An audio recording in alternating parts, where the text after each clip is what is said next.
Hello, everybody, and welcome to ABM Answered, the quick-fire demand generation and ABM video series, or at least that's what we aim for. Today, I am excited to be joined by Bob Hanson, who, well, actually, instead of giving you a title, Bob, I'd like to give a little context as to how we met, because I just think it's more relevant. So I met Bob at Drive last year, end of last year, which is an Exit 5 run event, B2B marketing event. And Bob and I were surrounded by talented marketers all weekend, right? Like everyone you can imagine who is kick-ass at B2B marketing was in there. But Bob to me stood out because, well, another way to put it is as marketers are zigging, you are, I would argue, zagging, where you are a specialist in delivering webinars that drive bottom of the funnel growth. Well, webinars across all the funnel, but particularly bottom of the funnel as well, and tying it to revenue. So that instantly stood out to me. And I think, Bob, yeah, if you could give some background as to obviously intro yourself, but like how you got into this, and then later going through the questions, we can dive a bit more into that. That would be awesome. Okay, great. Yeah, no, excited to be here. Thanks for this. Yeah, basically the short bio is just sort of haphazardly. My dad was in small business, and when I graduated from college, he said, "Oh, there's this marketing guy, Jay Abraham in LA. You should go out to one of his seminars." And I did. And basically, folks don't know Jay Abraham that much now, but basically he was the highest paid marketing consultant in the world and one of the top direct marketers. And through Jay, I met someone who had a system called Seminars for Results. And basically we would beg, borrow, and steal to partner with him. And basically we would work with companies on really, we call it bottom of the funnel or sales support seminars. And at the time, seminar marketing was really big. So you would take a roadshow across, the United States. And then kind of that worked really well. And then flash forward to later in my career, I became head of SaaS marketing at a bootstrap company. And we didn't have the money for seminars, but I said, oh, well, these web seminars, which people were still wondering, what's a webinar? It's a web seminar. These web seminars might work. So I hired a guy who had actually done some. I hadn't at the time. And then we scaled out to, a small company of 60 people. We were told we had fourth biggest webinar series in the world at the time, doing weekly webinars. So since then, that company sort of ended. And then since then, I've done at least 2,000. I probably stopped counting at 2,000. 2,000 webinars in all stages of the marketing funnel, not just bottom of the funnel or supporting account-based marketing or supporting deals. But I think that gives a good context. So along the way, I developed a system called Must-See Webinars. And then I would say most folks don't specialize in this. Just the way sort of the career path works is most folks get into either like field events. Some folks are doing that because those are sort of big money and get high visibility with CXOs. But most of the folks that start out in webinars and virtual events move on to product marketing and those kinds of things. So literally it's just over the last 20 years, I'm one of the few people that's done this. And obviously, if you do something over 10,000 hours, or in my case, 2,000 webinars, you get pretty good at it. So yes, so that's the short intro. But it's exciting because I think, especially when you apply it to ABM and do the webinars well, you can power your whole content flywheel, as well as differentiate from the competition, because the bar is low in terms of webinars that are done very well and for business objectives, and then something that you scale. I wasn't feeling nervous before interviewing you until now, and now I feel like the pressure's on to deliver a good webinar experience, almost interview process. But I'll do my best, Bob. Well, yeah, the pressure's on me as well. Right. So to run you through the rules, Bob in this case will be given a set of questions to respond to all about ABM and Demand Gen, specifically honing in on webinars, obviously, for this episode. These questions have come from or been based on the challenges we collected at Mixed Reality Rooms originally, where over 1,000 marketers have gone through and stated what their biggest headaches are with ABM at the moment. And because we're big time now, I joke, obviously, we've started to include previous guest questions as well. So, Bob, Great. Are you ready to go? Yeah. Cool. So question one came in from Erica Smith. So Erica Smith runs ABM at Agent 3. Mm-hmm. And this was more of an in-person events question, I believe, but I think it applies. Yeah, totally applicable I mean, if you have a to great in-person event, do it virtually. how, If you have a great virtual event, do it in person. Yeah. yeah, how are you getting people to your webinars? Like, what would Uh, you advise clients? Yeah, that's not a. Folks are looking for the short answer. So the short answer is for webinars. The top channel is email invitations or direct invitations, which sales folks can do via LinkedIn, obviously. But the biggest thing is for your particular audience. So in this case, webinars are narrowcasting, right? So some of the best webinars are designed for one specific account or one specific decision maker, right? Which is counterintuitive. That's narrowcasting, not broadcasting. But basically, if you have a defined audience and you have their contact info, then you want to figure out what specific topic or what is their sort of biggest pain point that they have, especially related to the product or service that you're selling. Mm-hmm. So hopefully that helps. And then also you want to topics drive attendance, right? But also then you want to use the good rules of marketing to say, okay, well, how can we articulate this topic in a title that literally attracts our target prospect like a magnet? So think of a magnet. So a strong magnet is a title that is well worded and is the top benefit of the webinar. And then a weak magnet would be maybe you have a great topic, but it's in a boring format, just talking about like your product or service, which people want to solve their own problems. They're buying your product or service to do that. They don't necessarily like live your business, or in my case, like people view webinars as work, not exciting, but they like the results when they do it well, right? Interesting. So I've got a follow-on question, but I think it ties in as well to a question later on. So we'll continue. But good start. So Good. problem 2. Good question. I'll let Erica know. Well, it will be in the library so we can see it. But problem 2 is low engagement rate. So yes, question here would be, how do you ensure, I guess, high engagement rates during a virtual event, and specifically, to get meaningful kind of interactions happening to, I guess, so from a marketer's perspective and a sales background, like a good lead is like understanding the audience and giving them context as opposed to just saying they turned up to a webinar. So have you got any kind of tips around that? Yeah, a lot. I mean, I would start with the first rule is, how are you engaging your audience like in a seminar? Are they falling asleep, or are they interested? Are they asking questions? Are they paying attention? That kind of thing. So I think generally your speaker and your content, especially if they can be targeted towards what you advertise in your invitation. So you want to say, here's the big promise, here are all the benefits of attending, and then actually deliver on that. And then there's little like technical things like, don't start your webinar 9 minutes after the start time. So have a snappy introduction, and then, Socratic method, if you fall back on that. So you can ask questions of your audience, start early and often. So where are you joining from? What's your top question that you want to make sure we cover today? And then you can use little polls and surveys and things like that, sort of the built-in hooks that actually webinars do a better job than sort of your average seminar, where you may have verbal questions, but people aren't necessarily filling out until recently at conferences and that kind of thing, something on their iPhone or that kind of thing. But there's a bunch of things that you can do. Specifically, I would say, if you can take a speaker and a presentation that works elsewhere, like one-on-one or in person, and then deliver that and say, okay, is the audience, did they show up? And then did they attend? And then when we talk to them after, did they understand what we were talking about? Or are they taking action in terms of the next step in sales?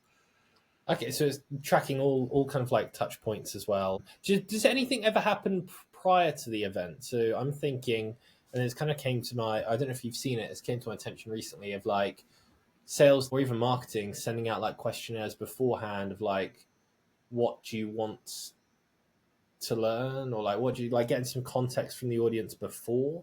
Yeah. So like in the seminar business, what we do is, if you were spending like, let's say $50,000 on an event, you want to make sure that your target audience is there and it's correct. So we would do a lot of surveys of the specific folks that we wanted there. So you can look at general surveys or do surveys of your audience, right? To say, what's your top issue that you're facing this year? And then you hold a webinar on that topic. Well, magically, a lot of people show up.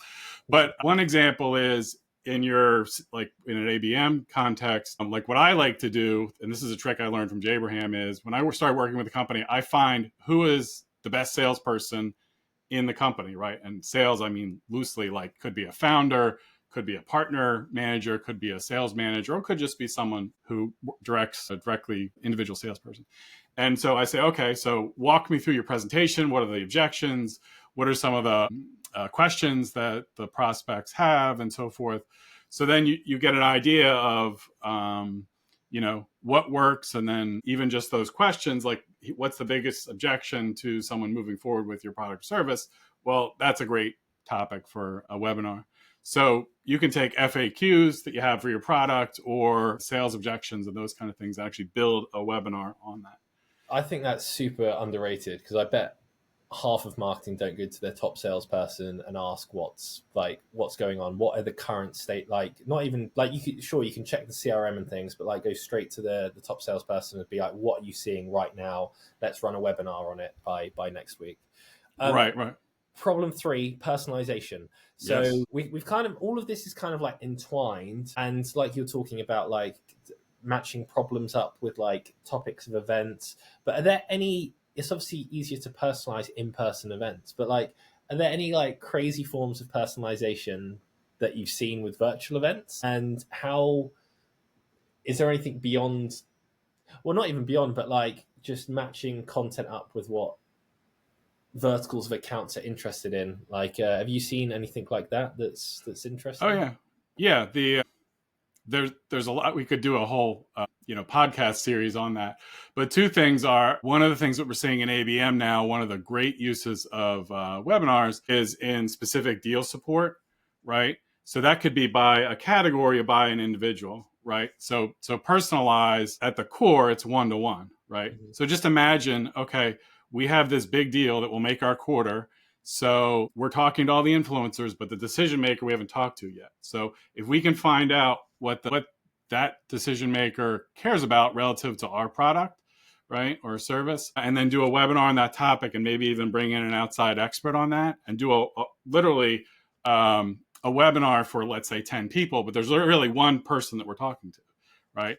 So that's how you can personalize things in one way. And then the other way is, and I learned this in the seminar business as well, is if you understand what someone, especially late in the buyer journey or an ABM setting, what is their big question that they're coming to get answered at this specific webinar, right? And then you make sure to actually answer that and address their question. Because I had this experience as a buyer, there was somebody I was evaluating, and they actually, the first webinar I attended of them, they answered my specific question. I said, okay, so they get it. So I'll work with them. So we all like to be individually addressed, and you can do that in a real easy way in terms of addressing folks' questions. So then you can do that at scale too, obviously, but that's a whole separate question. So those are just two examples of how to personalize, but it's exciting because chances are the folks that aren't watching this, all your competitors aren't doing this. So this is a massive competitive advantage to be actually doing this personalization. We've the solid answer is kind of so keeping it very professional, though. It's not like you've gone onto their Twitter of your key account prospects and found that they're a massive Star Wars fan and then done like some Star Wars cybersecurity themed webinar.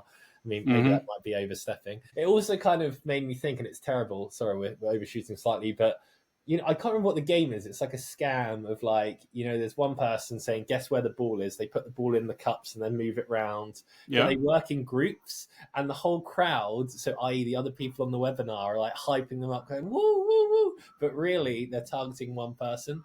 I'm not trying to, the apples and pears, but there are similarities to, like, I guess, like personalized webinars. If you're like targeting one person, the rest of the audience could, in a way, maybe influence their decision. I don't know, like. Right. Well, I mean, if it's genuine, right? If you're really trying to understand what their needs are, and I think that's, if you look at marketers, it's true at scale. But if you look at salespeople that are generally interested in their prospects and listening, right? Those are like the first couple reasons why they're super successful salespeople.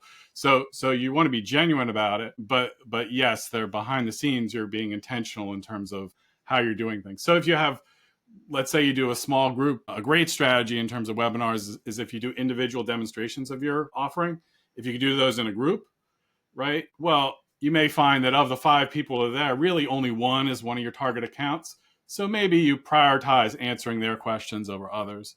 So that's it's genuine and it's intentional, but there's a strategy behind it, right? Yeah, no, I think that's a much better. I've kind of shot my integrity in the foot. Just for everyone out there, I wouldn't do that, of course. But yes, Right. no, Because at the end of the day, right, there is commerce involved. And yeah, if you spend all your time in the marketing process on folks that aren't going to be buyers, that don't have money, then, marketers will be out of a job and the company goes bankrupt. So that's not a good long-term, absolutely strategy. not. Problem four was integrating events into the buyer's journey, Oh, right? yeah. So like in your experience running, like you've said, you've done it top of funnel, bottom of the funnel. Mm-hmm. Um, Perhaps take this question from like someone just starting with webinars, Right. like how do they know where to start? Do they start with bottom of the funnel activities or do they start with top of the funnel? And like also consider like leadership are going to have like a point of view on this as well. Like, are you generating results? I don't know. Like I've never kind of been through this process, but yeah, Right. where would you recommend people kind of start to show kind of like effectiveness maybe?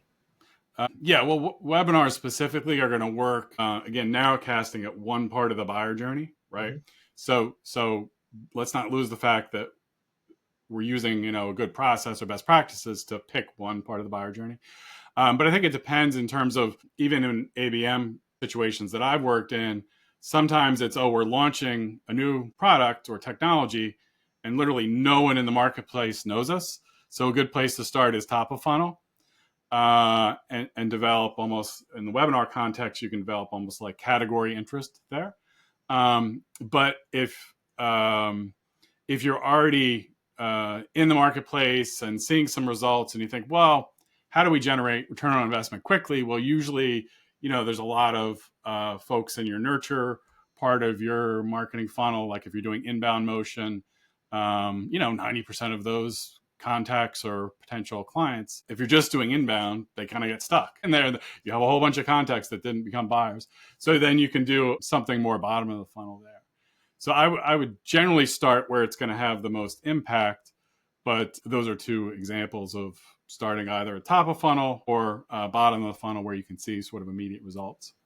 Oh, I'm very conscious of time. Apologies. We could do a quick fire for the last three, but are you okay to Okay. run slightly? Is that okay? Yes. A few minutes. Okay, so let's dive. Problem five is diving deeper to bottom of the funnel. So like leveraging, and your ebook smashes this. So like leveraging webinars to drive bottom of the funnel results. Right. So very high level. Obviously, people can read the ebook, and I will include it if it's available to everyone without But what are the steps? Like, how long should it take to kind of like mobilize, and how many people like does it take to require to kind of get this working? Like, if we are trying to deploy webinars to bottom of the funnel, what is the foundational level is required? Yeah, I mean, basically at bottom of the funnel, it's nice because I think you can create results within 30 days, right? So you could take 1 week to plan, Yeah. right? And in that planning phase, ideally you identify, okay, so like I worked with a client who had tried a whole bunch of webinars and none of them worked. And I asked a simple question. I said, well, are you doing any kind of presentations that work at bottom of the funnel now? And actually they've been doing seminars and they had a great presentation that worked. I said, well, let's just do that as a webinar. So take something that's working either offline or one-to-one. And every company that has revenue probably has a good presentation right on their products or services. So start there and then just deliver that to, let's say, a segment of your database, or maybe you have a partner channel that you're working with and you invite them again, we talked about previously, email, and start. And the great thing about webinars, I mean, if you start a podcast today, you might wait a year to find out, well, here's the return on investment on that. But on a webinar, you can literally, especially bottom of the funnel, you could get return on investment or see like a sales opportunity created within 30 days. And many bottom of the funnel webinars only have like 10 folks on the webinar. And then, 2 folks become sales qualified leads and 1 becomes a customer. And then you just figure out, okay, so can we scale that to different topics? Or, if we had 10 folks a week on these things, maybe that's, good business. That's great advice. I think a lot of marketers go wrong as well with that. With our video game product, we saw that it was like, oh, we want video games, we want webinars. No, like start with the content, what's working, and then webinars are a vehicle to just basically put fuel on the fire to close them remotely as opposed to doing it in person for like seminars and things. I think Right. that's super, super solid. Problem 6 Yeah. is the biggest problem across all marketing, I would argue, is measuring ROI. So, like, Right. what metrics are important when it comes to webinars? Yeah. Yeah. I mean, we don't have this problem as much. Like if you look at B2B marketing surveys over like decades, events are typically the top channel of like sort of ROI or favored, partly because they're easy to track and measure. But the short answer is you want to track registrants, right? Registrants, attendees, right? How many people, whatever your action is, how many of those attendees took action, right? So at bottom of the funnel, it's try or buy or individual meeting step, Yeah. right? And then overall, what was the effort or cost that went into that? So, we want registrants, attendees, some sort of result, right? And then what was the cost in terms of time and money to do that? So if you could track those 4 things, then you can, well, I say nail and scale it, right? So we put $1,000 in, we got $10,000 back. How do we build on that? So it's not a case of just one and done. It's like how many leads did we get from this webinar? It's like almost like a funnel, a micro funnel within the larger pipeline funnel of like, if we're going to really take webinars seriously and optimize this, we need to measure where people are falling off and like what our problems are. Do you think that's where a lot of marketing teams are going wrong? Is like, oh, let's just put on a webinar and like they're not really taking that. If you can't measure it, you can't improve it, can you? Do you think that's potentially where some marketers go wrong with, is like the tracking piece, or are usually marketers quite on top of things like that? Yeah, I think when I was head of marketing and ran a big team, I was always harder on us in terms of like metrics to say like, well, why are we spending all this time on this? Even though the company wanted it, well, so if you can be more self-critical or measuring the return on investment of every, minute, activity, person that you hire, then I think you're better off. So, I mean, just as salespeople say, well, a lot of salespeople just have time, right? So that's where a lot of training is. Well, okay, well, how can you quickly qualify prospects or call on prospects that are more high probability of closing, right? So I would say sort of a similar strategy in marketing is how can we do activities and spend money and make investments that are going to return the most over time, right? Mm-hmm. So my personal view, being more of like a revenue marketer, is, well, if I can't measure all these activities, maybe I should be suspicious of that. And if in doubt, double down on things that I know are going to prove to create a certain ROI. But there's, yeah, I guess when it comes to top of funnel webinars as well, though, Yes. it's hard to measure like. No, that's easy. So, really? Yeah, because you can say the top of funnel webinar, to me, it's all right. The primary goal is getting a new opt-in individual to register for your webinar, right? Registration is most important there. And then does that prospect or person that opt in, or across like say 100 of those folks, how many of them are in our sort of target account set, right? So just as you have an ebook download or anything else, or somebody opting in your newsletter list or swiping at a conference booth, you say, what's the quality of this prospect? And then what is the cost or effort that we had to generate that? So that's why top of funnel webinars like virtual conferences, or if you put on more educational events, they're so effective because they can pretty inexpensively position you as someone in the marketplace, in your marketplace of choice, your niche. And then also you can measure the sort of costs or effort that go into that. But that's not the conventional view. And that's just coming from more of a revenue direct marketing standpoint. And then also, if you're going to spend $1 million, on a direct mailing for a seminar, you really want to make sure you get a return on investment in it and measure everything. So that's my background. So I say, well, why are we doing this event? And then how does it compare to other activities that we could do? But this is exactly why I've asked you to come on, Bob. You're the top 1% of what you do when it comes to webinars. So like, you're like someone we can aspire to be at this point, I think. No, I think you just want to use my strategies and then generate revenue and then hire someone else to do it, or like hire someone like me. Yeah. Well, look, we're down to the last question. Congratulations, Great. You've got there. The final question is post-event follow-up, which it ties in nicely because you just mentioned gifting. Maybe that comes into it. But like question 7 is like, what strategies are working well when it comes to post-event follow-up? Because the amount of times I go to like an in-person event, Yes. and then just get spammed with like very generic stuff. Like there's nothing to it. There's no substance there for me to want to follow up. ABM is very personalized. Is there Yes. anything like any special ways or things that you've seen that work really well here?